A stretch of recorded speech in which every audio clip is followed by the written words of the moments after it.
ಎಲ್ರಿಗೂ ನಮಸ್ಕಾರ. ಕರ್ನಾಟಕ ಕಾರ್ಯನಿರತ ಪತ್ರಕರ್ತರ ಸಂಘ KWJ ವತಿಯಿಂದ ಮಕ್ಕಳ ಪ್ರತಿಭಾ ಪುರಸ್ಕಾರ ಕಾರ್ಯಕ್ರಮವನ್ನು ಈ ಬಾರಿ ಹಾವೇರಿ ಜಿಲ್ಲೆಯಲ್ಲಿ ಮಾಡ್ತಾಯಿದ್ದೀವಿ. ಪ್ರತಿ ವರ್ಷ SLC ಮತ್ತು PUCನಲ್ಲಿ 90%ಕ್ಕೂ ಹೆಚ್ಚು ಅಂಕಗಳನ್ನು ಪಡೆದಂಥ ವಿದ್ಯಾರ್ಥಿಗಳನ್ನು, ಪತ್ರಕರ್ತರ ಮಕ್ಕಳನ್ನು ಒಂದು ಕಡೆ ಸೇರಿಸಿ ಅವರನ್ನು ಸನ್ಮಾನಿಸುವ ಮೂಲಕ ಬೆನ್ನು ತಟ್ಟುವ ಕಾರ್ಯಕ್ರಮವನ್ನು ಕಳೆದ 3-4 ವರ್ಷಗಳಿಂದ ಕರ್ನಾಟಕ ಕಾರ್ಯನಿರತ ಪತ್ರಕರ್ತರ ಸಂಘ ಮಾಡ್ತಾ ಬಂದಿದೆ. ಹಿಂದೆ ಬೆಂಗಳೂರಿನಲ್ಲೂ ಕೂಡ ಈ ಕಾರ್ಯಕ್ರಮವನ್ನು ಮಾಡಲಾಗಿತ್ತು. ಅದಾದಮೇಲೆ ಕಳೆದ ಬಾರಿ ಉಡುಪಿ ಜಿಲ್ಲಾ ಸಂಘದ ಸಹಯೋಗದಲ್ಲಿ ಕಾರ್ಯಕ್ರಮವನ್ನು ಮಾಡಲಾಗಿತ್ತು. ಈ ಬಾರಿ ಹಾವೇರಿ ಜಿಲ್ಲೆಯಲ್ಲಿ ಹಾವೇರಿ ಜಿಲ್ಲಾ ಕಾರ್ಯನಿರತ ಪತ್ರಕರ್ತರ ಸಂಘದ ಸಹಯೋಗದಲ್ಲಿ ಈ ಬಾರಿ ಕಾರ್ಯಕ್ರಮ ಅಲ್ಲಿ ನಡೀತಾ ಇದೆ. ಇದೇ ಜೂನ್ 30ರಂದು ಭಾನುವಾರದ ದಿನ ಅಲ್ಲಿ ಕಾರ್ಯಕ್ರಮವನ್ನು ಆಯೋಜನೆ ಮಾಡಲಾಗಿದೆ.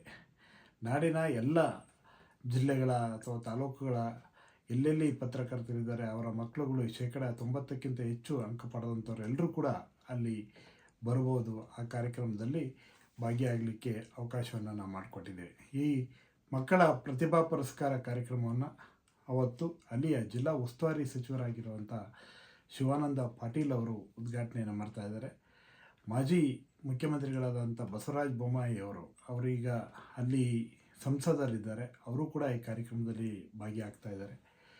ಮತ್ತೊಬ್ಬರು ಕಾನೂನು ಮತ್ತು ಸಂಸದೀಯ ವ್ಯವಹಾರಗಳ ಸಚಿವರಾಗಿರುವಂಥವರು HK ಪಾಟೀಲ್ ಅವರು ಕೂಡ ಮಕ್ಕಳ ಪ್ರತಿಭಾ ಪುರಸ್ಕಾರ ಕಾರ್ಯಕ್ರಮದಲ್ಲಿ ಭಾಗಿಯಾಗ್ತಾ ಇದ್ದಾರೆ. ಜೊತೆಗೆ ಮುಖ್ಯಮಂತ್ರಿಗಳ ಮಾಧ್ಯಮ ಸಲಹೆಗಾರರಾದಂಥ KV ಪ್ರಭಾಕರ್ ಅವರು, ಹಾಗೆ ಉಪಸಭಾಪತಿಗಳು ಆಗಿರುವಂಥ ಅಲ್ಲಿಯವರೇ ಆದಂಥ ರುದ್ರಪ್ಪ ಲಮಾಣಿಯವರು, ಜೊತೆಗೆ ಸಲೀಂ ಅಹಮದ್ ಅವರು, ಹೀಗೆ ಅನೇಕ ಗಣ್ಯರು ಅಲ್ಲಿ ಆ ಕಾರ್ಯಕ್ರಮದಲ್ಲಿ ಅಲ್ಲಿ ಶಾಸಕರುಗಳ ಆದಿಯಾಗಿ ಎಲ್ಲರೂ ಭಾಗಿಯಾಗ್ತಾರೆ. ಜೊತೆಗೆ ಈ ಬಾರಿ ಮಕ್ಕಳ ಪ್ರತಿಭಾ ಪುರಸ್ಕಾರ ಕಾರ್ಯಕ್ರಮದಲ್ಲಿ ಮಕ್ಕಳನ್ನು ಪ್ರೋತ್ಸಾಹ ಮಾಡಲಿಕ್ಕೆ, ಪ್ರೇರಣೆ ಮಾಡಲಿಕ್ಕೆ ಒಂದು ಮೋಟಿವೇಶನ್ ಸ್ಪೀಚ್ ಕೂಡ ಇಟ್ಟಿದ್ವಿ. ಅದನ್ನು ನಮ್ಮ ದಿಲೀಪ್ ಕುರುಂದವಾಡೆಯವರು ನಡೆಸ್ಕೊಡ್ತಾ ಇದ್ದಾರೆ. ಹಾಗಾಗಿ ವಿಭಿನ್ನವಾಗಿ ಒಂದು ಸಂಭ್ರಮ ಸಡಗರದಲ್ಲಿ ಅಲ್ಲಿಯ ಹಾವೇರಿ ಪತ್ರಕರ್ತರ ಬಳಗ ಈ ಕಾರ್ಯಕ್ರಮವನ್ನು ಆಯೋಜನೆ ಮಾಡಿದೆ. ಹಾವೇರಿ ಜಿಲ್ಲೆ ಅಂದರೆ ಬಹುಶಃ ನಿಮ್ಮೆಲ್ಲರಿಗೆ ಗೊತ್ತಿದೆ, ಆದರೂ ಕೂಡ ನಾನು ಒಮ್ಮೆ ರಿಪೀಟ್ ಮಾಡ್ತೇನೆ. ಕಾರಣ ಏನಂದರೆ ಹಾವೇರಿ ಜಿಲ್ಲೆ ಅಲ್ಲಿ ಬಹುಶಃ ನಿಮ್ಮೆಲ್ಲರಿಗೆ ಗೊತ್ತಿರೋ ಹಾಗೆ ಅದು ಅತಿ ಹೆಚ್ಚು ಏನು ಕಾಡ್ಮಮ್ಮನ ಬೆಳೆಯುವಂಥ ಪ್ಲೇಸು, ಏಲಕ್ಕಿ ಬೆಳೆಯುವಂಥ ಪ್ಲೇಸು, ಏಲಕ್ಕಿ ಹಾರಗಳಿಗೆ ಪ್ರಸಿದ್ಧಿಯನ್ನು ಹೊಂದಿರುವಂಥ ಜಾಗ. ಜೊತೆಗೆ ಮತ್ತೆಲ್ಲರಿಗೂ ಗೊತ್ತಿದೆ, ಕಣ್ಣೀರನ್ನು ತರಿಸುವಂಥದ್ದು ಯಾವುದು ಅಂದರೆ ಮೆಣಸಿನ್ಕಾಯಿ ಅಂತೀವಿ. ಹಾಗೆ ಬ್ಯಾಡಗಿ ಮೆಣಸಿನ್ಕಾಯಿ ಎಲ್ಲಿದೆ ಅಂದರೆ ಅದು ಹಾವೇರಿ ಜಿಲ್ಲೆ. ಹಾಗಾಗಿ ಈ ಥರದ ಎಲ್ಲ ವೈಶಿಷ್ಟ್ಯಗಳನ್ನು ಹೊಂದಿರುವಂಥದ್ದು. ನೀವು ದಾವಣಗೆರೆ ದಾಟ್ತಿದ್ದಾಗೆ ಹಾವೇರಿ ಜಿಲ್ಲೆ ಸಿಗುತ್ತೆ. ಹಾವೇರಿ ಜಿಲ್ಲೆಗೆ ಒಮ್ಮೆ ನೀವು ಭೇಟಿ ಕೊಟ್ಟಾಗೆ ಆಗುತ್ತೆ.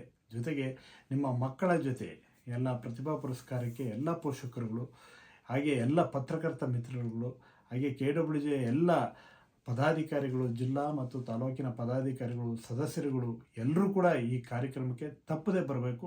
ಜ್ಞಾಪಕ ಇಟ್ಕೊಳ್ಳಿ, ಇದೇ ಭಾನುವಾರ ಜೂನ್ 30ನೇ ತಾರೀಕು ಹಾವೇರಿಯಲ್ಲಿ ಶ್ರೀ ಗುರು ಸಿದ್ದರಾಮೇಶ್ವರ ಕಲ್ಯಾಣ ಮಂಟಪದಲ್ಲಿ ಬೆಳಿಗ್ಗೆ 10 ಗಂಟೆಗೆ ಕಾರ್ಯಕ್ರಮ. ತಪ್ಪದೇ ಬನ್ನಿ ನೀವೆಲ್ಲರೂ ಕೂಡ. ನಿಮಗಾಗಿ ನಾವು ಕಾಯ್ತಾ ಇರ್ತೀವಿ. ಧನ್ಯವಾದ.